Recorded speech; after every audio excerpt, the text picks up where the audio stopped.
Oh. Well, that kind of sucked.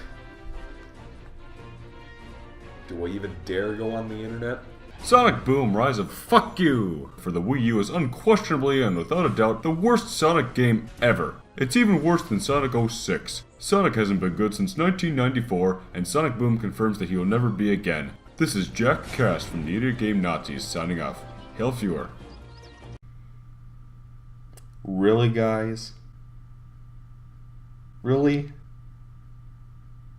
The worst Sonic game ever. Seriously worse than fucking 06? Alright, it's my turn.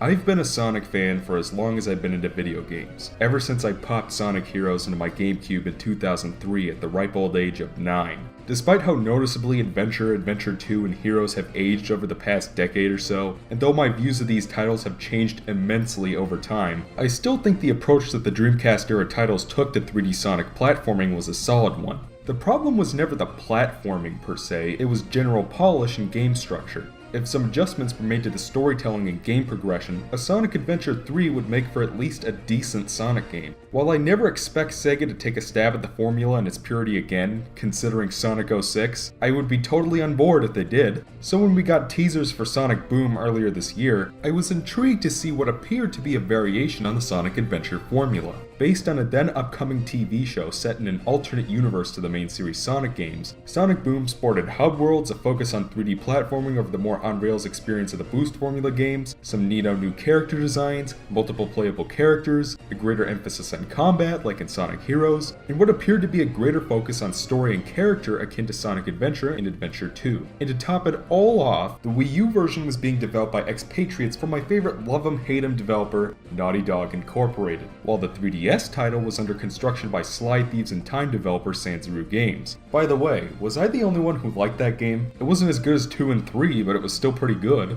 When it came to my pre-release feelings about Sonic Boom, I wasn't expecting anything groundbreaking, masterful, amazing, or perfect. I was expecting, at best, a decent spin-off title giving an abandoned gameplay style another chance. At worst, it would suck, and that would be the end of it. In general, I was cautiously optimistic. But as I quickly discovered during the pre-release, I was very much an exception to the rule. As someone who's well versed in classic, Dreamcast, Dark Age, and Renaissance era Sonic titles, I've developed a greater fondness for modern Sonic than pretty much anybody else I know. Personally, I really get a kick out of a great deal of Sonic's recent releases. Sonic Colors is my favorite Sonic game and one of my favorite games in general. Sonic Generations is a pretty badass platforming game in its own right, and Sonic Lost World was pretty damn solid as well. That's right, I enjoyed Sonic Lost World. Despite its flaws, Lost World was a fun game with some great graphics, an excellent soundtrack, some superb level design, and a fun story. It was by no means perfect, and I'd still rather play Colors of Generations, but I still think it's a lot better than what people give it credit for.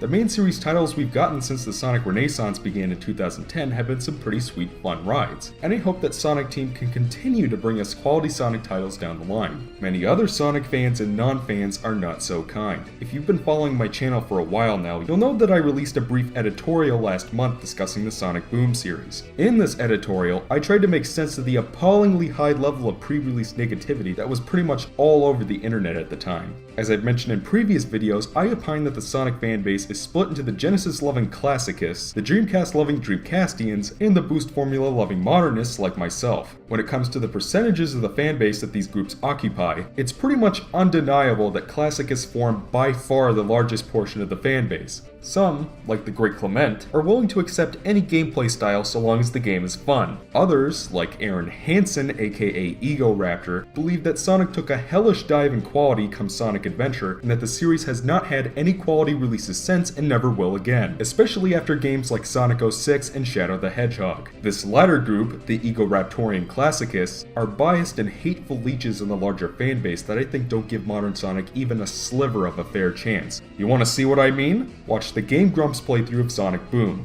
I like how Aaron completely ignores the existence of colors and generations, but the moment that Boom comes out, he jumps right on board to remind us why Sonic isn't any good and never will be. But I digress. Point is, I believed then, as I do now, that there is a widespread classic prejudice in the Sonic fanbase and the larger gaming community, specifically concentrated in the gaming news media and the Egoraptorians, and that this affects how certain people perceive newer games in the series. Does that mean that people don't have legitimate criticisms of the series and the direction it's going in? Absolutely not, and I want to make that perfectly clear. What I am saying is that video game culture has power. When people are constantly told, over and over again, through reviews or let's plays or walkthroughs or any other form of gaming-related media that Sonic hasn't been good since 1994, they start to believe it, especially non-fans who haven't experienced the games for themselves. This larger cultural hegemony affects how people approach newer Sonic games, whether they're aware of it or not. And for the classicists that experienced Sonic back in the early 90s when the hegemony was flipped the other way, it adds a nostalgic component to this larger cultural paradigm. I believe that this was why people were freaking the fuck out over the new character designs. Not because they necessarily argued with the aesthetic, but because they were opposed to it being different from what they were used to. This was why people were spamming blind hateful comments in pre-release videos of Sonic Boom. Not because they necessarily had an objective complaint about the story, characters, or the gameplay, but because they saw Sonic Boom as emblematic of everything that's different, strange, and unfamiliar about modern Sonic. My purpose in making the editorial was not to convince people that Rise of Lyric and Shattered Crystal were going to be amazing, perfect games. The reason I made the editorial was to advocate prudence, patience, and openness to the new and different. I was hoping to convince the rest of the Sonic fanbase to approach these games with an open mind and to appreciate them for what they were, rather than ripping them to shreds without having played it or knowing much about it. Perhaps I was naive for thinking that my 10-minute video could combat a deeply rooted and sentimental cultural belief that has been entrenched for over 20 years, but I have no regrets. Perhaps in the end, it never mattered, because Sonic Boom Rise of Lyric for the Nintendo Wii U is by no means a good game. After what happened last year, I chose to determine the game's quality for myself, and I didn't read or watch any videos or reviews on the internet. I strolled down to my local retailer, purchased the game, put it in my system, and played it through from start to finish. I wanted a genuine and personal experience with this game so I could evaluate it honestly and without outside influence. And even despite that, I can confidently say that Sonic Boom The Rise of Lyric is not a good game. Out of all the games that have been released since the Sonic Renaissance began in 2010, with the obvious exception of Sonic Free Riders, Rise of Lyric is easily the worst. It is a flawed gaming experience that suffers from a myriad of problems, and I would have difficulty recommending it to anyone besides the most dedicated of Sonic fans. With that being said, Rise of Lyric's degree of awfulness has been greatly exaggerated. It may be a bad game below the quality standard set by recent Sonic installments, but to call it the worst Sonic game ever made goes way too far. Frankly, these statements make me wonder if the people reviewing these games even played Sonic 06 or Secret Rings or Shadow the Hedgehog, because all three of those games are significantly worse in a variety of aspects. Though I expect tremendous backlash, I'm going to offer my honest thoughts about why Sonic Boom isn't any good, but still better than the unholy Dark Age trio. As usual, I plan to be thorough, so grab some popcorn and a drink of your choice. This is Sonic Boom The Rise of Lyric for Wii U.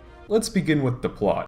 While on their usual crusade against Dr. Eggman, Sonic, Tails, Knuckles, and Amy are ambushed by Metal Sonic and thrown off the beaten path. While trying to find their way out of the forest, they come across an ancient temple and discover markings on it depicting Tails and Sonic. When Eggman's mechs close in on our heroes, Sonic makes an on-the-spot decision and opens the door, saving him and his friends from certain doom. While trying to find their way out of the temple, they accidentally release some sealed evil in a can. Introducing Lyric, a douchebag snake monster from an advanced but long-dead civilization called the Ancients. Gee, a game developed by ex-Naughty Dog members has a plot point involving a deceased race of Chozo wannabes? Lyric, now free from his millennia-long prison, captures Sonic and friends and takes off to rebuild his robotic army and destroy all organic life. Gee, what famous video game villain does that sound like? Tails is able to free the gang from Lyric's trap, and even reverse engineer it into a set of grappling lasers called Enter Beams. Using the Enter Beam, Sonic and friends are able to escape the temple and return to Cliff. Who's Cliff exactly? Never explained. Cliff explains to Sonic and company that Lyric requires the use of 8 Chaos Crystals to repower his army, and that in order to stand any chance of stopping him, they'll have to get them first. Gee, what does that remind me of? Without more emeralds, the monster can't transform, so it's up to us to get the emeralds before Eggman does, huh? With this information in tow, Sonic and company head off to explore the different sections of the world, recover the Chaos Crystals, and put an end to Lyric's designs of world domination. And That's about it. I don't have any major complaints about the story in this game, but if I had to nitpick, it's kind of a blatant rehash of Sonic Adventure's story. Just replace the Chaos Crystals with the Chaos Emeralds, and Lyric with Chaos, and the Ancient Tomb with the Master Emerald, and it's pretty much the same goddamn thing. Considering the game was promising to deliver a more story-driven experience than usual, it is a bit disappointing that it's nothing we haven't really seen before. Additionally, despite this being an alternate continuity, we're given next to no exposition about it. How do Sonic, Friends, and Eggman know each other? What's the name of the world that this is set in? Who are these strange side characters? All of these questions and many more are never answered. Maybe it's explained in the show, which I still haven't watched, but Rise of Lyric was supposed to be a prequel to the show. Some kind of opening cutscene explaining some basic information would have been nice. That being said, the story in this game, for what it is pretty entertaining. It's not badly paced, nor does it contain the plot holes, confusion, and bestiality of Sonic 06, nor the utter mindlessness of Sonic Heroes. And as far as the portrayals of the different characters go, it's as great as ever. Roger Craig Smith as Sonic is a lot of fun as usual, Travis Willingham as Knuckles is dumbed down as a character, but honestly pretty damn funny. Disclose Hedgehog location immediately. How do we know we can trust you enough to tell you that Sonic and Tails are a few levels down? What?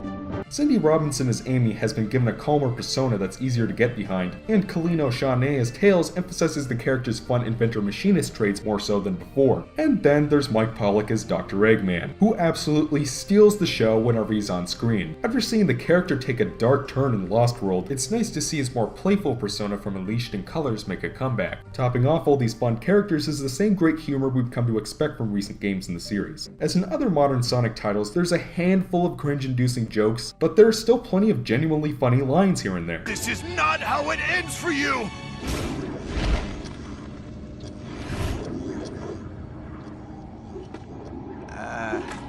Thanks. You guys should know my general view on stories in video games by now. As long as I'm given enough story to make what I'm doing in the game worthwhile, I'm satisfied. And Sonic Boom: The Rise of Lyric, as much of a retread as it is in certain aspects, fulfills that role just fine and comes far from hampering the larger gameplay experience. This game has many problems, but the story is not one of them. I can't say as much about dem aesthetics. The art direction, however, is pretty solid. I like the overall look of the environments, and in general it's clear that Big Red Button put a lot of thought into how things would look and feel. It manages to be darker and edgier than the main series without removing the over-the-top cartoony feel that Sonic is known for. It's not like Sonic 06 or Shadow the Hedgehog where they try to make everything gritty and photorealistic just because that's what other popular games of the time were doing. A lot of people have complained about the character designs, and while I do prefer the original designs overall, I still enjoy the new looks that Boom brings to the table. As much as everybody else can't seem to stand Knuckles' design, I think he looks perfectly fine. I don't see the problem. I've also heard people complain that Eggman doesn't look eggish enough, but I really like the dapper new European coat thing he's got going on, as well as the shorter mustache. Again, this game has quite a few problems, but the art direction and the character designs aren't among them. As for the graphics themselves, well, you might remember in my editorial that I referenced a pre-release article from Metro Magazine, which said that the graphics look straight out of an early-gen Xbox 360 title. Seeing as the trailers made the game look pretty nice, I figured they were just making up bullshit. But now that I've got the finished product and I'm actually seeing it on screen, yeah, the graphics are well below the standard set by Unleashed Generations and Lost World. The frame rate is very inconsistent, there's a lot of pop-up, the shading oftentimes seems off, a lot of details are textured on and not modeled in 3D, the geometry doesn't always look swell, etc. To give credit where credit is due, the character models and animations, for the most part, look pretty nice, and the color palette is vibrant and easy on the eyes. The graphics aren't awful, but for a game released in 2014, it leaves a lot to be desired. The soundtrack has garnered negativity, with a lot of people considering it bland and forgettable. First, I think it's worth mentioning that it was composed by Richard Jacques, who also composed for Sonic R and Sonic 3D Blast for the Saturn. While those soundtracks in those two games are probably better, I don't see why people feel the need to shit all over the music in this game. They're not the super catchy, genre-varied tracks we're used to hearing in a Sonic game, but they still do a great job adding flavor and atmosphere to the environments, so as far as I'm concerned, there's not too much to complain about. It's a more cinematic flavor of Sonic music, and while I understand that not everybody's gonna love that, I think it fits the levels in the universe of Sonic Boom just fine. Again, out of all the things that are wrong with this game, the soundtrack is not one of them. And with that that, I think it's time to dig into dat gameplay. Sonic Boom: The Rise of the Ark has 3 different gameplay styles, and each of them have problems. I see this criticism all over the internet that Unleashed, Colors, and Generations are boost to win, and that all you have to do is hold down the boost button and occasionally jump or dodge obstacles. Well, I think that description applies perfectly to the speed sections in this game. In these speed sections, you dash forward perpetually on rails and tap the shoulder buttons to do something akin to the quick step from the boost formula games. Along the way, you collect rings and dodge obstacles, while using the enter beam to swing around on zip lines and grapple points, and hitting switches or jumping on springs to open up alternate pathways. The problem with these sections is that control is limited, the pathways are bland, it's easy to miss things and not be able to go back, and frankly it just feels clunky and awkward.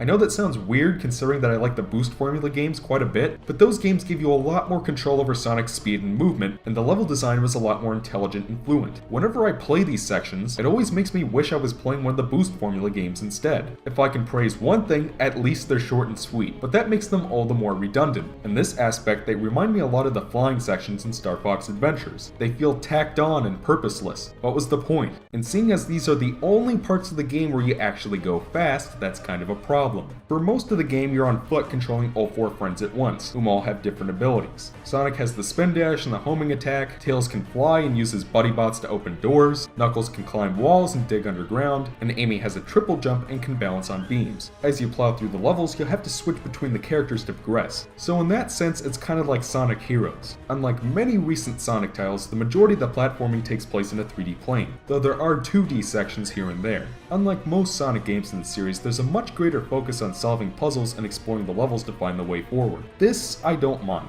Puzzle elements have always been a part of the Sonic experience, especially in the Dreamcast era, so it makes sense that the game trying to repurpose the Sonic Adventure formula would bring these elements back. I also like playing as all of these different characters. I find Sonic, Tails, Amy, and Knuckles to be legitimately fun to platform around as. Their mechanics are interesting and make great use of their signature movesets. Seeing as we haven't gotten to play as Tails, Amy, or Knuckles since Sonic 06, it feels genuinely great to have them back in the playable roster. Additionally, there are tons of collectibles hidden in the stages, encouraging you to play as all the different characters, to go everywhere there is to go, and to find all there is to find. As a gameplay style, these 3D platforming sections aren't all that bad in and of themselves, but that's if I choose to consciously ignore the fact that this is a Sonic game. Sonic games are supposedly meant to balance speed and platforming, and while I care much more about the latter than I do the former, it does bug me, as it bugs others, that Sonic and company can't go at least a little faster. The levels are never designed in such a way that you'd ever need to go faster, and for that reason they remain perfectly playable, but I still think adding a run button would have been a nice compromise. It would have also made running around the giant hub worlds feel less sluggish. All 4 of the shoulder buttons do the same thing anyway, so I don't see why they couldn't have implemented a Sonic Lost World-esque run feature. Other 3D games in the series handled the platform speed balance a lot better, namely Sonic Adventure and Sonic Adventure 2. The games had their moments of speed, but they also had slower moments where you had to platform around, so ultimately I think those games had a better balance. Seeing as I'm a fan of 3D platforming as a genre in and of itself, I can get enjoyment out of these platforming sections for that reason only. That being said, I still consider the lack of speed a problem. And then there's the combat. I didn't mind it when Sonic Heroes did it, and I'm actually one of the few people on the planet that liked playing as the Werehog.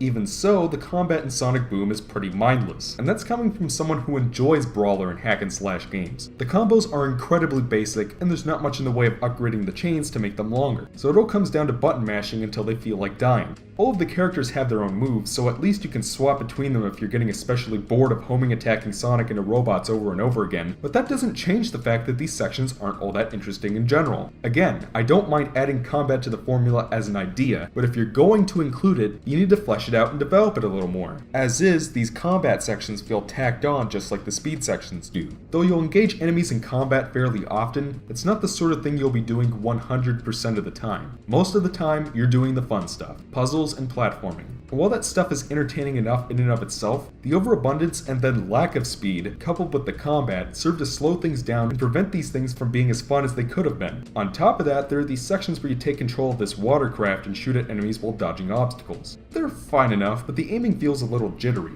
It's set up like a twin-stick shooter, like the hacking minigames in Sly Cooper, but the cannons seem to snap to specific angles. They're kind of fun, but the controls could have used a little more polish. The bosses I feel a little mixed on. I genuinely enjoyed the boss fights with Dr. Eggman and the robotic worm, but then there's the fights with Shadow and Metal Sonic. Yeah, Shadow's in this game for some reason, just long enough for Sonic to kick his ass. I can see why Sega's been reluctant to bring him back, because character-wise there's not really that much to do with him. He just feels out of place. These fights are frankly tedious as all hell. For the Shadow fight, you just mash the Y button as Tails until Shadow feels like dropping dead. It's boring, and the camera often fails to focus on him. The Metal Sonic fight is a little more interesting, and I actually really like the musical track that plays here, but it's also very glitchy. Even though I keep jumping over his attacks, I keep taking damage anyway. And even though I swear I'm hitting the attack button with the proper timing, I keep slamming into projectiles and losing rings. And seeing as I'm supposed to knock the projectiles back at the boss to damage him, that's kind of a problem. And that's another issue with this game. The difficulty balancing is all kinds of off. There are no lives in Sonic Boom, so if you die you just go back to the checkpoint. On top of that, you're given a quasi health bar that you can refill with rings, so you can take more than 2 hits before you die. These things in and of themselves are perfectly fine, but if you're in the middle of a boss fight or a brawl with enemies and you kick the bucket, you just respawn right where you were with no repercussions whatsoever. The bosses and enemies have the same damage done on them as before you died, so dying is pretty much pointless. But then there are parts like the submarine section where if you die against the boss, you have to redo the whole thing all over again, or the Metal Sonic fight where dying sends you back to redo a long chunk of the boss fight. If you're gonna tone down the difficulty for kids, at least be consistent with it. If I can give it any credit whatsoever, at least it's not like Sonic 06 where you could slog through an obnoxious 10-minute level, die on the god-awful mock speed sections, and then have to redo the whole thing from scratch. At least the way that Rise of Lyric is designed keeps the experience moving forward and not bogged down in one level for too long, but I still think that the difficulty balancing needed some fine-tuning. In general, the gameplay can be moderately enjoyable at its very best, and pretty damn clumsy and awkward at its very worst. And while this is what I would consider the most important takeaway from Sonic Boom, that's ignoring the other major problem, the game's wanted polish. You know you're in for some fuck when not 10 seconds into a game, the voice acting isn't playing when it's supposed to. Seriously, watch this.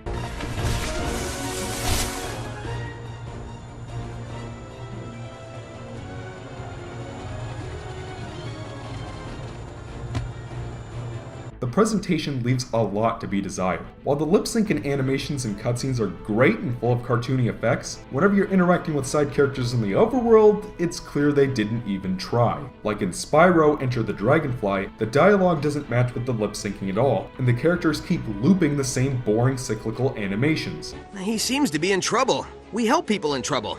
Now that's a game that I should look at someday. Maybe for review a bad game day. Oops. What the fuck is...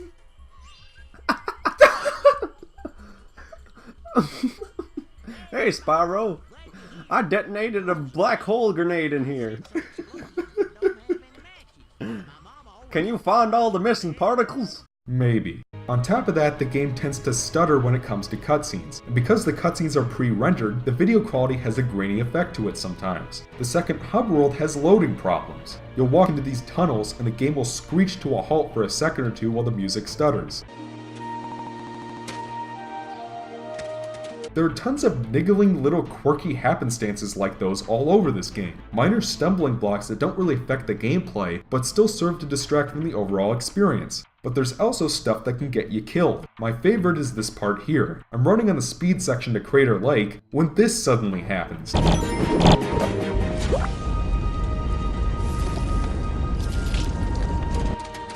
And then there's the speed section in Creeper Valley. Made it through!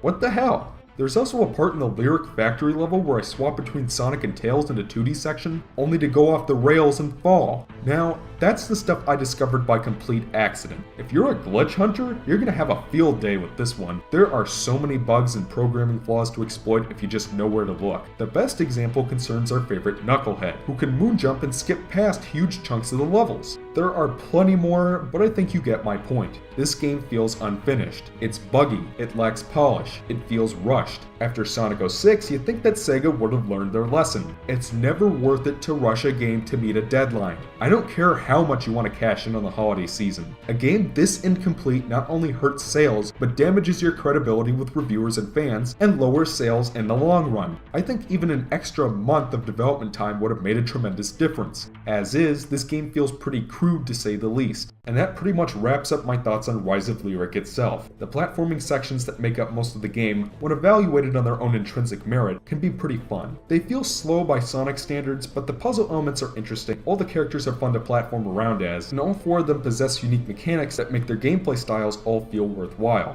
The rest is pretty shoddy. The speed sections are clunky and awkward and make me feel like playing Colors and Generations. The combat is vanilla and isn't nearly as fleshed out as other beat-em-ups and brawlers on the market. The difficulty balancing, though skewed in a direction that at least keeps the game moving at a steady clip, is far from optimal. And then there's the cruddy presentation, the lackluster graphics, and the occasional death-inducing glitches. Though I did get some genuine enjoyment out of this game in certain parts, I can't in my right mind call Sonic Boom: The Rise of Lyric a good game, nor would I recommend it to anyone besides die-hard Sonic aficionados and those of morbid curiosity. That being said, is it really so bad as to deserve the lowest Metacritic score of any Sonic game yet released? I don't think so. I consider Sonic 06, Sonic and the Secret Rings, and Shadow the Hedgehog to be far worse than Rise of Lyric. I don't see how there's even a comparison. You'd think that after 8 years of tearing these games a new asshole, people would have a general understanding of what made them so bad, and how the Dark Age of Sonic got its namesake. Rise of Lyric is better than Secret Rings for one simple reason. I can control it. Secret Rings is fully motion controlled, and it's broken as all fuck. It's one of the few Sonic games I own that I've never finished. Rise of Lyric is better than Shadow the Hedgehog because at least the experience is straightforward and never gets frustrating.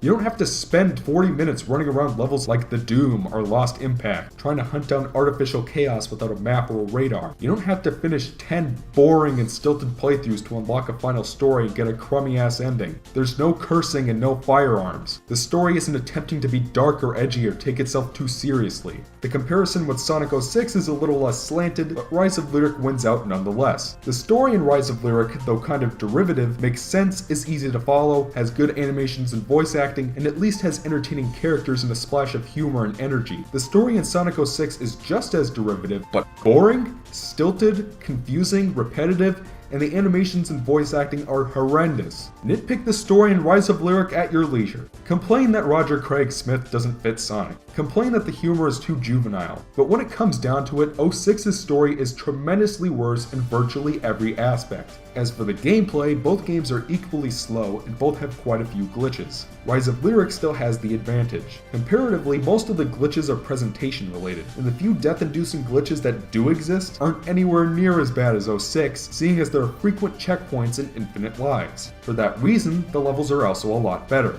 As clunky as the speed sections can feel, they're still tons more playable than the mock speed sections in Sonic 06. But these things distract from the main reason why Sonic 06 was so bad. The reason why Sonic 06 is, to this day, one of the most infamously awful games of all time, on top of everything else, is because it took the Sonic IP in a nonsensical and unfitting direction. It tried to make Sonic friends in their world photorealistic and full of humans, ignoring the fact that Sonic has and always will be a cartoon. It was a cartoon about a blue hedgehog that destroys animal-shaped robots and combats an obese scientist in a flying hovercraft while collecting rings and magical jewels. Trying to make it realistic in story, gameplay, and universe undermines Sonic's core essence and ignores what makes Sonic, Sonic. As uncomfortable as so many people may be with the Sonic Boom universe or the new character designs or what the fuck have you, it is impossible to argue that Rise of Lyric, Shattered Crystal, the TV show, or the comics are undermining Sonic's core essence in quite the same way. The game has its serious moments to be sure, but it never takes itself too seriously. The character designs are rounded and child-friendly. The environments are brightly colored and contain over-the-top set pieces. The dialogue is quirky and humorous. Sonic Boom feels like a cartoon,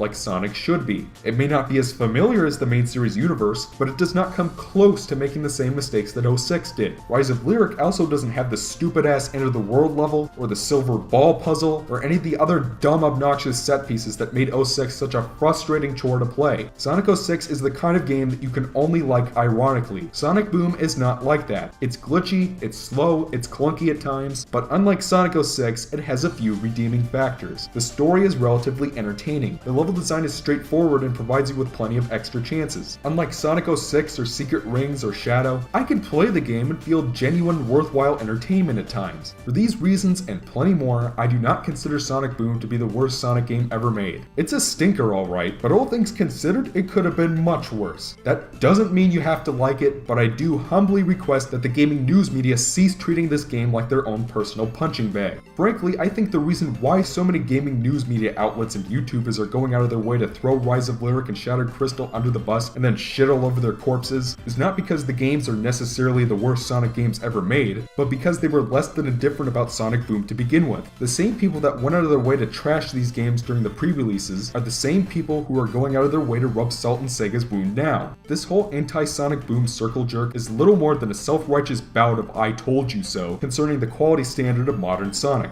That is what classic prejudice looks like. Is there really a need to make that big of a deal out of this? The game sucks, the end. After all, it's just a little licensed game meant to connect to the new TV show and the comics. Calling Sonic Boom the Rise of Lyric the worst Sonic game and going out of your way to trash it in your reviews and on aggregate sites would be like if the gaming news media had ripped the piss and vinegar out of the Mario franchise for Mario Party Island Tour. There's no need to be so hateful and incessantly negative about something that was always meant to be a side project. Frankly, the fact that this outside developed spin-off title is so bad should remind us of just how good we've had it for the past 4 years. Suddenly, all the shoddy nitpicks people had about Lost World don't seem all that important compared to something as slow and glitchy as Sonic Boom. I think it's safe to say that Sega won't be experimenting with the Sonic IP again anytime soon, and I expect them to play it safe when they inevitably release a new game. Considering the tumultuousness of the past 2 years, I think that for the sake of sales and the series' reputation, Sonic would be best off returning to the gameplay style abandoned after Sonic Generations. They really had something going there, and while I did like Lost World for its platforming and level design, I still believe Colors and Generations had the best balance of speed and platforming of any Sonic title yet created, classics included. I think returning to that would be their best course of action. And that's all I have to say. Until next time, I'm Exoparadigmgamer, and don't buy Sonic Boom the Rise of Lyric. You can get Colors and Generations new for $20 each at your local Target. Do that instead. See you next time.